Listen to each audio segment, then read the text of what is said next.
Hello students, आज की video में हम डिस्कस करने वाले हैं board of school education Haryana Bhiwani ने मार्च 2019 में, जी हां, मार्च 2019 में जो सब्जेक्ट इंग्लिश का पेपर लिया था, एग्जाम लिया था, उसके सेट बी से क्वेश्चन नंबर 8 आपका पोएट्री सेक्शन से आता है, जिसमें आपको 2 स्टेंजाज मिलते हैं और out of 2 stanzas you have to attempt 1।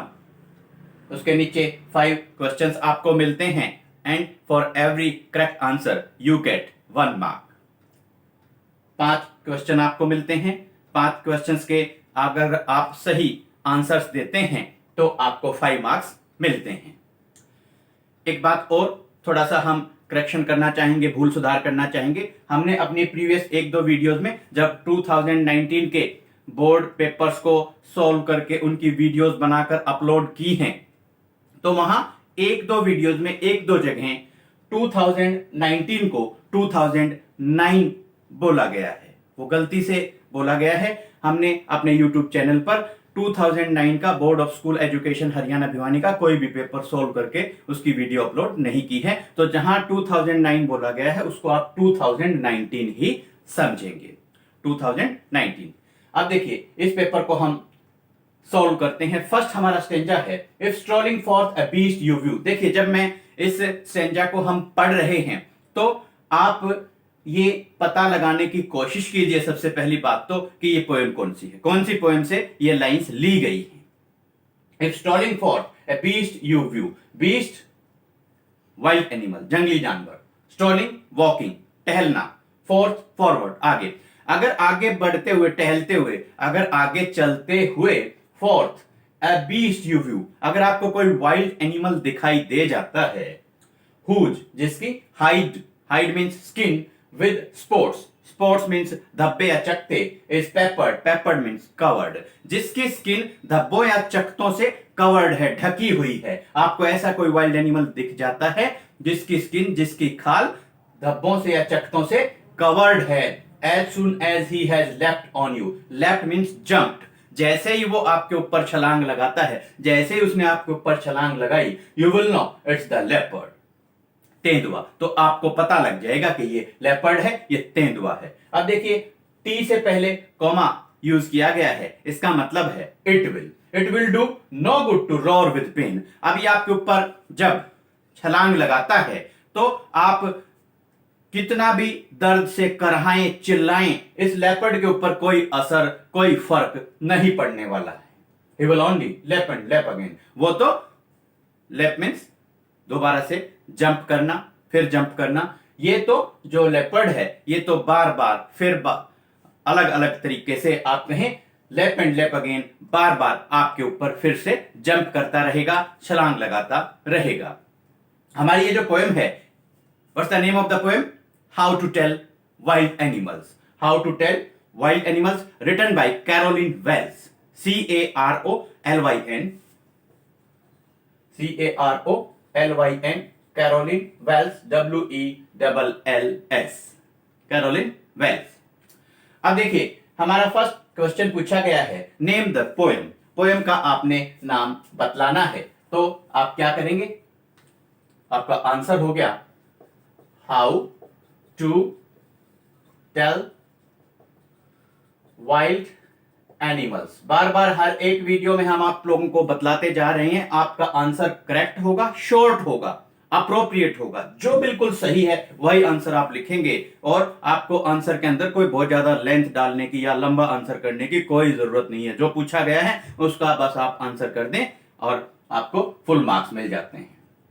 Second question है, how can you recognise the leopard. आप लेपर्ड को कैसे रिकॉग्नाइज कर सकते हैं? तो आप यहां से शुरू कर सकते हैं, विद स्पोर्ट्स इज पेपर्ड, जैसे यहां दिया गया है, तो हम यहां पूरा भी लिख सकते हैं, we can recognise the leopard with the help of spots, या with spots on its skin, with the help of spots on, his भी लिख सकते हैं, इट्स भी लिख सकते हैं, with the help of spots on his skin। Because his skin is covered with spots, ऐसा भी आप ऐड कर सकते हैं, because his skin is covered with spots. Answer हो गया आपका with the help of spots on his skin. Third है what will the leopard do if we cry with pain. तो आपका आंसर क्या होगा, what will the leopard do, what will the leopard do if we cry with pain. अगर हम pen से चिल्लाते हैं, दर्द से चिल्लाते हैं, what will the leopard do, तो ये क्या करेगा, ये आपका आंसर आ गया, he will only lap and lap again। तो बस यही आपका आंसर है, ऐसे ही आप उठाकर लिख सकते हैं, he will lap and lap again।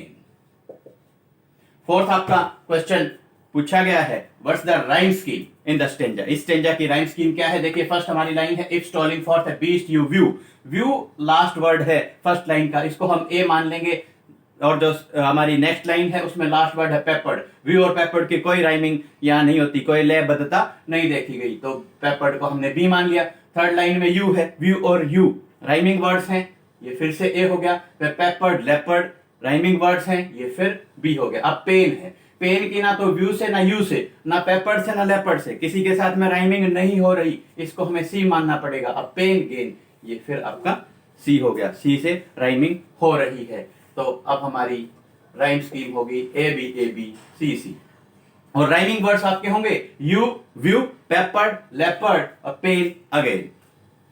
अब हमारा लास्ट क्वेश्चन है फर्स्ट स्टेंजा से, what's the meaning of the word walking. Walking means, आप बताइए what's the meaning of the word walking. तो आपको ऐसे लिखना होता है, आपने वर्ड लिखा वॉकिंग, आप ऐसे डैश लगाएंगे, इसके सामने आप लिखें, स्टेंजा से आपको छांट कर लिखना है strolling, STROLLING,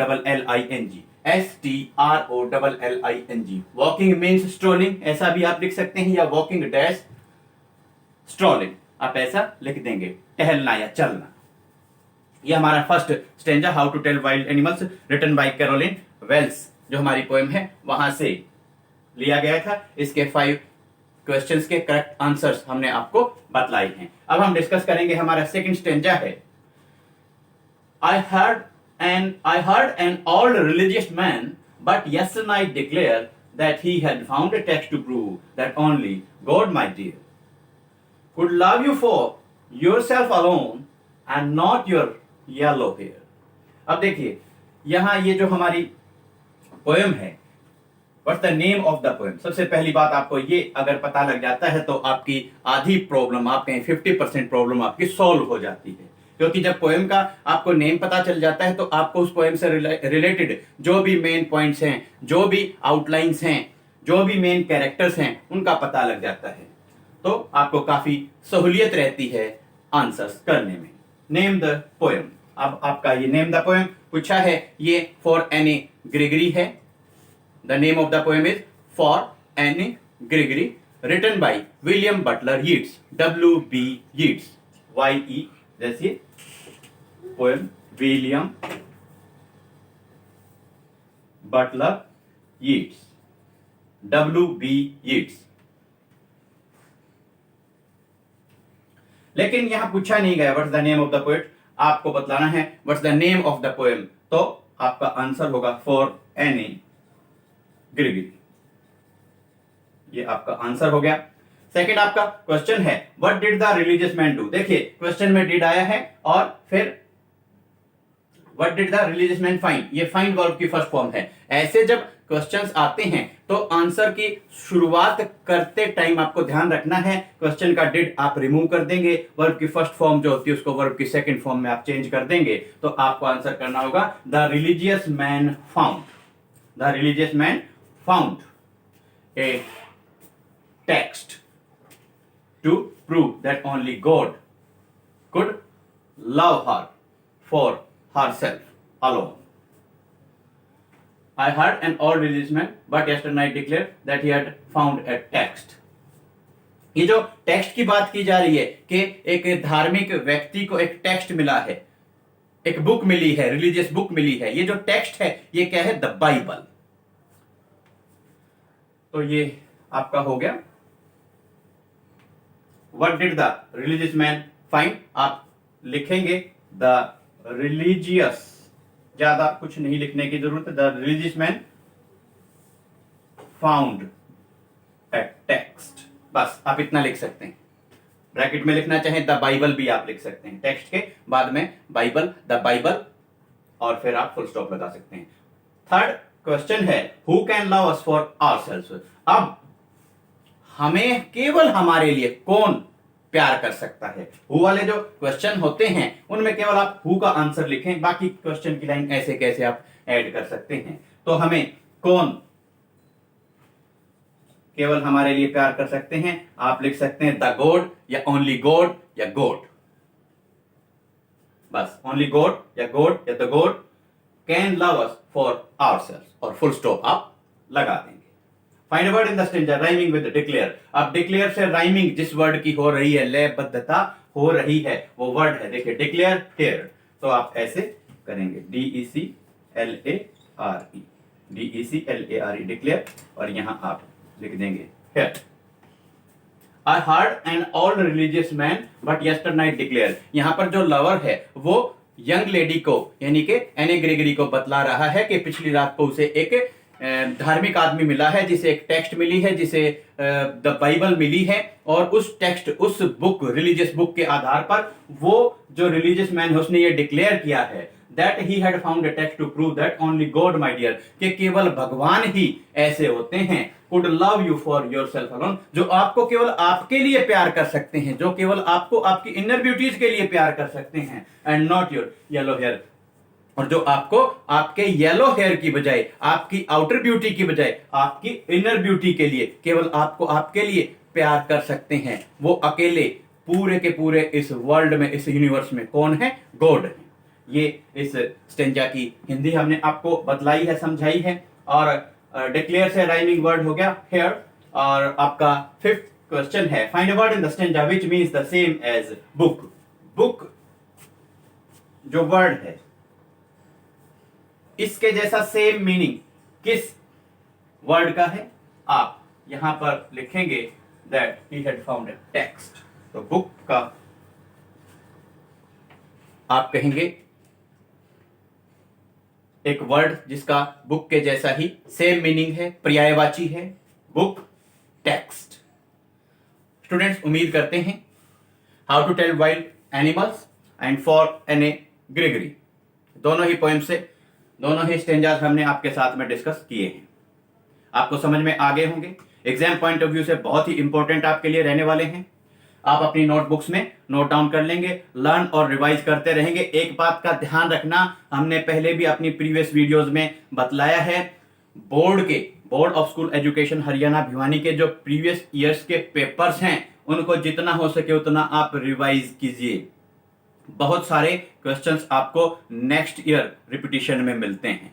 thank you and have a nice day.